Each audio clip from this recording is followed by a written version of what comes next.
अस्सलाम वालेकुम guys, welcome to ज़कास training. और आज की क्लास में हम सीखेंगे shape builder. Shape builder logo designing में बहुत ज़्यादा ग्राफिक्स डिज़ाइनर्स की हेल्प करता है।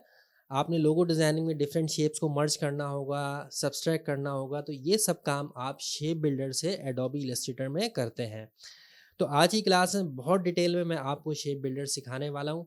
आप जो भी प्रैक्टिस कर रहे हैं आप मुझे फेसबुक पे, इंस्टाग्राम पे सेंड कर सकते हैं। मैं अपना फीडबैक आपको दूंगा और नीचे कमेंट्स में मुझे बता सकते हैं कि आपको कोई प्रॉब्लम है, तो मैं उसका जवाब ज़रूर दूंगा। तो चलिए आज की क्लास शुरू करते हैं।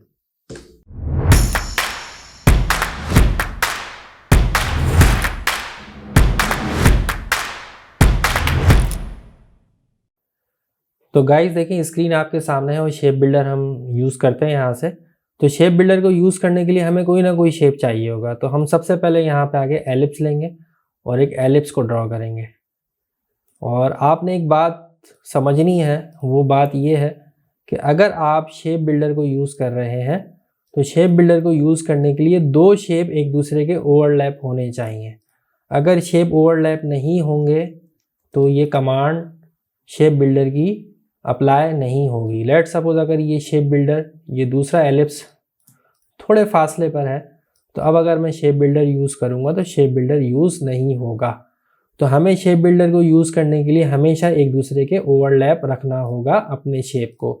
और अब हम इन दोनों शेप्स को आपस में मर्ज करेंगे या माइनस करेंगे, दोनों काम हम करेंगे यहाँ से।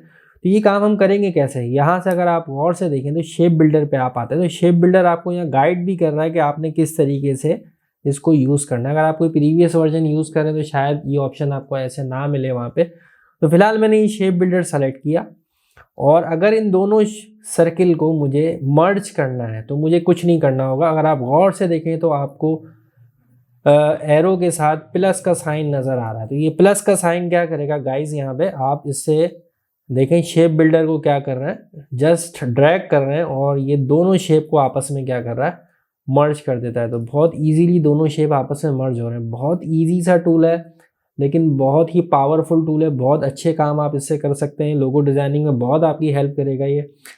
अगेन अंडू किया मैंने और इसी को सर्किल को सेलेक्ट किया।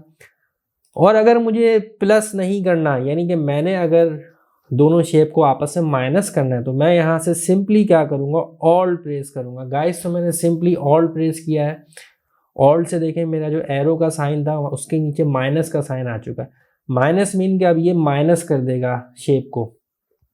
अगर मैं ऑल्ट प्रेस ख़त्म कर देता हूँ, यानी ऑल्ट प्रेस नहीं करता हूँ, तो अगेन प्लस का साइन आ गया। अब मैं ऑल्ट प्रेस करता हूँ, देखें माइनस का साइन आ गया। इट्स मीन कि अब ये माइनस करेगा। तो मैंने इसको माइनस किया और इसको माइनस किया, तो देखें दोनों पार्ट मेरे माइनस हो गए सिंपली। तो अब मेरे पास क्या रह गया, सिर्फ ये वाला पार्ट रह गया।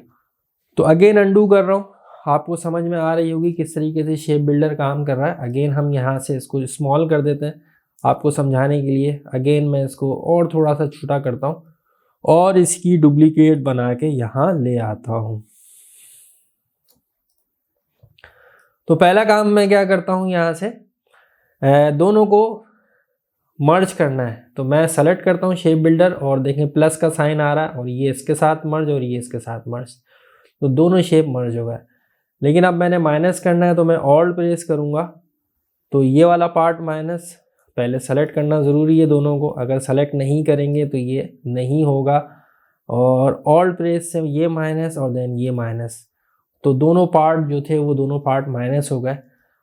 और लास्ट एक्सरसाइज में हम क्या कर सकते हैं, यहाँ पे हम ये वाला पार्ट बीच वाला माइनस कर सकते हैं। लेट सपोज अगर यहाँ इसमें कलर फिल है दोनों में और अब मुझे ये वाला पार्ट माइनस करना है, तो मुझे क्या करना होगा, शेप बिल्डर लेना होगा और अब माइनस ऑल्ट प्रेस करेंगे, माइनस आ जाएगा और यहाँ पे क्लिक करूँगा। तो देखें बीच वाला पार्ट माइनस हो गया।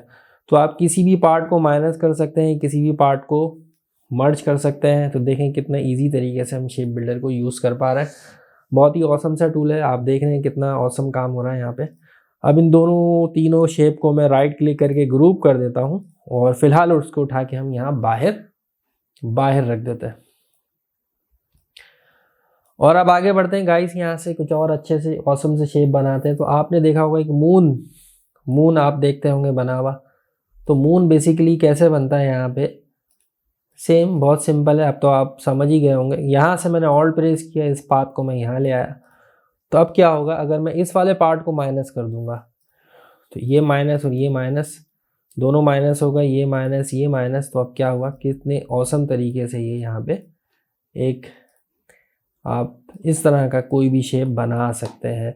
आप इस तरह से मल्टीपल शेप बना सकते हैं इसी की मदद से। लेट सपोज अगेन एक शेप और ड्रॉ करते हैं। जो जो शेप मैं बनाता जा रहा हूँ उसको मैं फ़िलहाल यहाँ रखता जा रहा हूँ। एक सर्किल अगेन मैंने लिया और एक सर्किल मैंने अगेन यहाँ पे ले लिया, ये ले, और एक सर्किल मैंने अगेन यहाँ पे ले लिया। तीनों सर्किल के जो कलर है मैं यहाँ से नन कर देता हूँ ताकि आपको समझ में आए कि हो क्या रहा है। और इसका साइज़ थोड़ा छोटा करते हैं तो देखें क्या लुक आ रही है ऑसम सी। और इसको साइज़ में कुछ यूँ बना देता हूँ। तो तीनों शेप को अगर मैं मर्ज करूँ तो तीनों चारों शेप, जितने शेप होंगे सारे शेप आपस में मर्ज हो सकते हैं। यहाँ देखें कितने ईजी तरीके से मैं इनको मर्ज कर पा रहा हूँ। तो एक बेसिकली क्लाउड टाइप की चीज़ मैं यहाँ पे बना रहा हूँ। देखें तो मैं इसकी डुप्लीकेट बनाता हूँ और इसको ला के यहाँ पे रख देता हूँ और कुछ इसको ला के हम यहाँ पे इस तरह से पेस्ट कर देते हैं। ये ले, तो कुछ अलग सी लुक हमें देखने को मिल जाए। ये सेलेक्ट किया अगेन। अब मैं सारे शेप को मर्ज करना है तो सारे शेप को मर्ज कर सकता हूँ। शेप बिल्डर लूँगा और यहाँ से हम ये सेलेक्ट करेंगे और देखें 1 बाय 1 सारे शेप्स को मैं फिल करते हुए आगे बढ़ रहा हूँ। तो कोई भी शेप मेरा नहीं बचा है। तो ये देखें कुछ इस तरह से एक क्लाउड कुछ बन गया है यहाँ पे। वटेवर आप इसको क्लाउड कहें, जो भी कहें, तो कुछ इस तरह का शेप यहाँ पे हमने बनाया है। तो गाइज आई होप आपको यहाँ तक शेप बिल्डर समझ आ रहा होगा किस तरह से हम इस पर काम कर रहे हैं।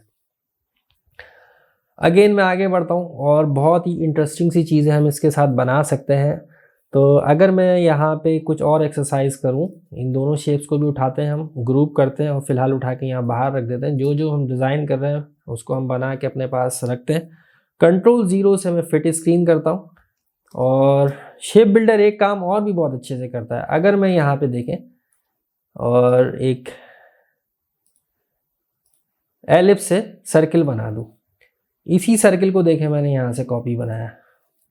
एक काम हम और कर लेते हैं, फिलहाल इसको यहाँ से नो फिल करते हैं। नो फिल करने के बाद अब मैं इसकी कॉपी बना रहा हूँ। तो देखें एक कॉपी ये बनी, सेलेक्ट, और मैं इसको चाहूँ तो ग्रुप भी कर दूँ, राइट क्लिक करके ग्रुप, और उसके बाद दोनों को सेलेक्ट किया, अगेन ऑल्ट प्रेस किया हुआ। तो देखें इसकी कॉपी बनती जा रही है।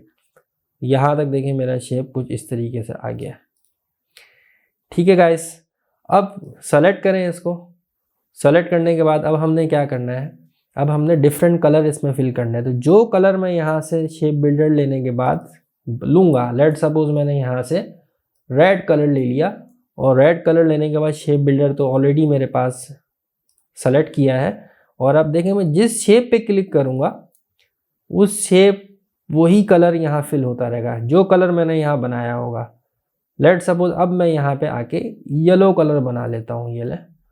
तो अब क्या होगा, अब येलो कलर फिल करेगा। शेप बिल्डर मैंने सेलेक्ट किया हुआ है, शेप बिल्डर सेलेक्ट है, तो ये क्लिक क्लिक क्लिक क्लिक, और देखें कितना ऑसम लुक आ रहा है। अब बीच के कलर चेंज करते हैं, डबल क्लिक किया, अब मैं यहाँ green colour let suppose fill करता हूँ। तो अब देखें ग्रीन ग्रीन ग्रीन और देन ग्रीन। तो और अगर सेंटर में भी कोई कलर आपने फिल करना है, हाँ जी फिल करना है, और लाइट ब्लू सा कलर हम सेंटर में फिल कर देते हैं। तो जस्ट ये आपको समझाने के लिए। तो देखें कि कुछ ऑसम सा लुक आपको यहाँ देखने को मिल रहा है। सेलेक्ट कर लें और इसको ग्रुप कर लें। ग्रुप करेंगे तो ये देखें इजीली आप इसको मूव कर पाएंगे एक साथ। और यहाँ से साइज कम करते हैं, अगेन इसी कॉपी बना के यहाँ रखते हैं, ऑल्ट और शिफ्ट। तो शेप बिल्डर से मज़ीद खेलते हैं। अब मुझे ये वाला पार्ट नहीं चाहिए तो मैं ऑल्ट प्रेस कर रहा हूँ। तो अब इस पार्ट को माइनस करेगा, इस पार्ट को माइनस करेगा, इस पार्ट को माइनस करेगा, इस पार्ट को माइनस करेगा। तो देखें कि ये एक और उसी शेप से दूसरा शेप हमने यहाँ पे ड्रॉ कर लिया है। तो ये भी बहुत अच्छा लुक दे रहा है, ये भी बहुत अच्छा लुक दे रहा है। तो गाइज आई होप आपको यहाँ तक समझ आ रही होगी। ये आपने 4 शेप में बनाया, इसी तरह से आप मल्टीपल शेप्स। अभी हमने उस लेवल पे इलस्ट्रेटर को सीखा नहीं है, जैसे जैसे हम आगे बढ़ते रहेंगे तो हम बहुत डिटेल में चीज़ों को समझते रहेंगे। तो गाइस देखें हम आगे काम करते हैं और यहाँ से मैं एक एलिप्स को ड्रॉ करता हूँ। और एलिप्स लेने के बाद जस्ट मैं इसको सेलेक्ट सर्किल को ड्रॉ करता हूँ और उसके बाद इसकी यहाँ से स्ट्रोक को मैं बढ़ा देता हूँ। ये लेट सपोज मैंने 20 का स्ट्रोक किया और 20 से थोड़ा सा और ज़्यादा कर देते हैं, 30 का स्ट्रोक कर देते हैं। यहाँ से सेलेक्ट करते हैं 30, तो ये देखें अच्छा खासा स्ट्रोक हो गया। 30 इज़ टू मच, तो मैं 25 का स्ट्रोक कर देता हूँ, या अगेन आई थिंक 20 का स्ट्रोक इज़ इनफ। और यहाँ से हम इसकी क्या बनाते हैं, कॉपी बनाते हैं। ये देखिए बिल्कुल एक साथ क्या होनी चाहिए, ओवरलैप होनी चाहिए। और यहाँ से आके जस्ट मैं इसको लेके आ रहा हूँ। शेप बिल्डर का उसूल ये है कि जब तक आपका शेप ओवरलैप नहीं होगा, वो शेप बिल्डर आपस में शेप्स को मर्ज नहीं करेगा, शेप को माइनस नहीं करेगा। आपने ओवरलैप हमेशा हर हाल में करना है। अब यहाँ से मैं देखें चारों सर्किल को सेलेक्ट कर रहा हूँ, अगेन मैं शेप बिल्डर में आता हूँ और यहाँ से आके देखें मैं इन दोनों को क्या कर रहा हूँ, प्लस कर रहा हूँ। तो देखें ये कितना औसम किस्म का शेप एक बन के यहाँ पर आ गया है। कलर भी मैं इसका चेंज कर सकता हूँ, कोई और कलर लेना चाहूँ तो वो भी ले सकता हूँ। आउटलाइन का कलर ब्लू या ग्रीन कर देता हूँ। तो ये कुछ इस तरह से शेप मुझे बन के मिल रहा है। आई होप यहाँ तक आपको समझ आया होगा। यहाँ तक मैं ग्रुप कर देता हूँ अपने काम को और फिर आगे बढ़ते हैं इससे मज़ीद, और ग्रुप करके मैं इसको यहाँ पे प्लेस कर देता हूँ। गाइस आई होप आपको ये शेप बिल्डर की क्लास समझ में आई होगी, और बहुत डिटेल में मैंने बहुत सारे शेप बिल्डर की मदद से बहुत कुछ बनाया है। आप उसको फॉलो कीजिएगा, मुझे बना के सेंड कर दी कीजिएगा। कोई प्रॉब्लम हो तो मुझे नीचे कमेंट्स में पूछिएगा।